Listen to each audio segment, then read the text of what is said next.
ಮುದ್ದು ಸೊಸೆ ಇವತ್ತಿನ ಸಂಚಿಕೆಯಲ್ಲಿ ವಿದ್ಯಾ ರೆಡಿ ಆಗಿಬಿಟ್ಟು ಕಾಲೇಜ್ಗೆ ಅಂತ ರೆಡಿ ಆಗಿರ್ತಾಳೆ. ಆನಂತರ ಅಲ್ಲಿಗೆ ಕ್ವಾಟ್ಲೆ ಆಟೋ ತೊಗೊಂಡು ಬಂದುಬಿಟ್ಟು ಬರ್ತಾನೆ. ಅತ್ತಿಗೆ ಗಾಡಿ ರೆಡಿ ಆಗಿದೆ ಬನ್ನಿ ಬೇಗ ಅಂತ ಕರಿತಾನೆ. ಅದಕ್ಕೆ ಹಾಂ ಬನ್ನಿ ಅಣ್ಣಯ್ಯ ಅಂತ ಹೇಳ್ಬಿಟ್ಟು ವಿದ್ಯಾ ಬರ್ತಾಳೆ. ವಿದ್ಯಾ ರೆಡಿ ಆಗಿಬಿಟ್ಟು ಐಡಿ ಹಾಕ್ಕೊಂಡು ಎಲ್ಲ ಬ್ಯಾಗ್ ಹಾಕ್ಕೊಂಡು ಎಲ್ಲ ರೆಡಿ ಆಗಿಬಿಟ್ಟು ಹೊರಟಿರ್ತಾಳೆ. ಅಷ್ಟರಲ್ಲಿ ಪೋಸ್ಟ್ ಮನ್ ಬಂದುಬಿಟ್ಟು ಪೋಸ್ಟ್ ಅಂತ ಬಂದುಬಿಟ್ಟು ಲೆಟರ್ ಕೊಡ್ತಾನೆ. ಆಗ ವಿದ್ಯಾ ಸ್ವಲ್ಪ ನಿಲ್ಲಣ್ಣ ಅಂತ ಹೇಳ್ಬಿಟ್ಟು ತರಬಿಟ್ಟು ಆ ಪೋಸ್ಟಲ್ಲಿ ಲೆಟ್ರಲ್ಲಿ ಏನಿದೆ ಅಂತ ಓದ್ಬಿಟ್ಟು ನೋಡ್ತಾಳೆ. ಆಗ ಅವಳಿಗೆ ತುಂಬಾ ಆಶ್ಚರ್ಯ ಕಾದಿರುತ್ತೆ. ಈ ಕಡೆ ಭದ್ರೇಗೌಡ ಅವರು ಅವಳಿಗೆ ಡಿವೋರ್ಸ್ ಲೆಟ್ರನ್ನು ಕಳಿಸಿರ್ತಾರೆ.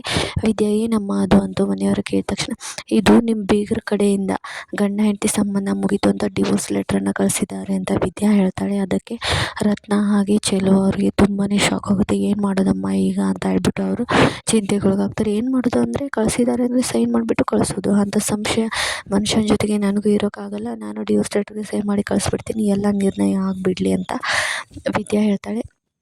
ಆನಂತರ ರತ್ನ ಅದು ಕೊಡಮ್ಮ ಇಲ್ಲಿ ನೀನು ಕಾಲೇಜ್ ಹೋಗ್ಬಿಟ್ವಾ ಸಂಜೆ ಮಾತಾಡೋಣ ಅಂತ ಹೇಳ್ಬಿಟ್ಟು ಅವ್ರ ಕೈಯಲ್ಲಿ ಲೆಟ್ರನ್ನು ತಗೋತಾರೆ. ಈ ಕಡೆ ವಿದ್ಯಾ ಅದೇ ಟೆನ್ಷನಲ್ಲಿ ಕಾಲೇಜ್ಗೆ ಹೋಗ್ತಾಳೆ. ಈ ಕಡೆ ಕ್ವಾಟ್ಲೆ ಭದ್ರನ ಹತ್ರ ಹೋಗ್ಬಿಟ್ಟು ಹೀಗೆ ಮಾಡಬೇಡ ಅಂತಮ್ಮ, ಇದು ಒಳ್ಳೆಯದಲ್ಲ, ಏನಾಗಿದೆ ಅದನ್ನೆಲ್ಲ ಸರಿಯಾಗಿ ತಿಳ್ಕೊಳ್ಳೋಣ.